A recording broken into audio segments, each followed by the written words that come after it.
यही मासु खाएर जिन्दगी चलाछ, नत्र जिन्दगीमा छ नै केहरू, दुःख पीडा टेन्सन बाहेक जिन्दगीमा केही छैन।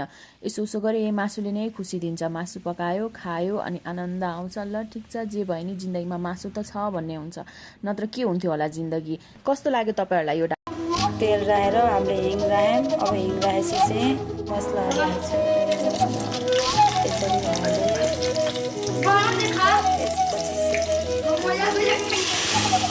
मैले लसुन र अदुवाको पेस्ट गरेको छु। मसला पिसाउँदैछ। अदुवा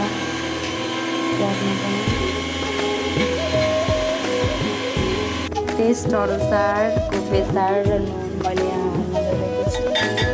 त्यसपछि हामीले पिसेको मसला, मिट मसला, प्याजको सिटी लागिरहेको छ। म यो चामललाई धोएर यसलाई उमाल्न राख्छु। यो इन्डिया गेट रहेको छ। चामलको लागि चाहिँ मैले यहाँ पानी राखेँ। मैले चाहिँ यहाँ चामल राखेर अब म यसमा मासु हाल्न गइरहेको छु। अब चाहिँ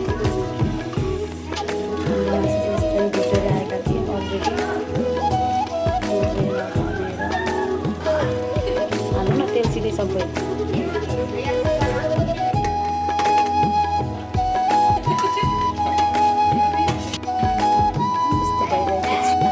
चामल उब्लिँदैछ। यस्तो भएको छ।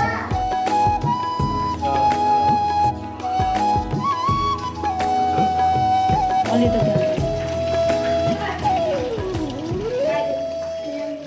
डेक्चीमा यस्तो राख्यौँ। यस्तरी राखेका छौँ। यस्तो आइसकेको छ। अब चाहिँ हामीले चामल राख्छौँ। सबैको आफ्नो तरिका हुन्छ बनाउने। मैले चाहिँ अब यसरी नै बनाएँ।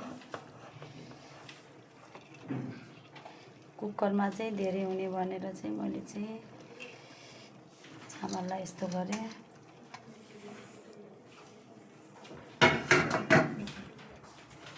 स्टप गरौँ।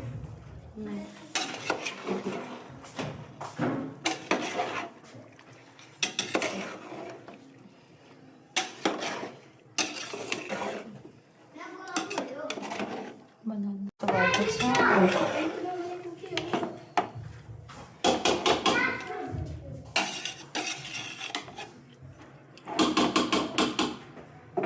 यसरी गरेर अब चाहिँ मैले यसलाई ढाकिदिन्छु। बनाउने तयारीमा छु। मैले त्यो एउटा सानो पेन लिएँ। पेनमा जिरा राखेको छु। त्यसपछि हामीले धेरै पिरो नखाने भएर 2टा खुर्सानी मात्रै।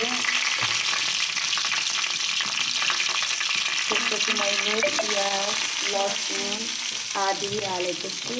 यसमा टमाटर धनिया पेस्ट हालिदिएको छु। टमाटरको पेस्ट राख्नु होला। मलाई चाहिँ यति ठिक लाग्यो। चटनी चाहिँ हामीले पिसेर रेडी गरेका छौँ। कटोरामा चटनी राख्दैछौँ। रेडी भयो हाम्रो बिरयानी चाहिँ यस्तरी रेडी भयो। अब चाहिँ म सबैको थालहरू यस्तरी लगाएर राखेको छु। अब सबैको थालमा सर्भ गर्छु। सबैको थालमा मैले सर्भ गरेँ हाम्रो खाना।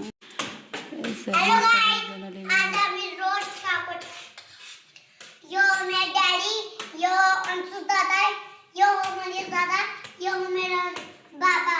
के खाँदैछौ? रोस्ट। नो बिरयानी। कस्तो भयो? बिरयानी अनि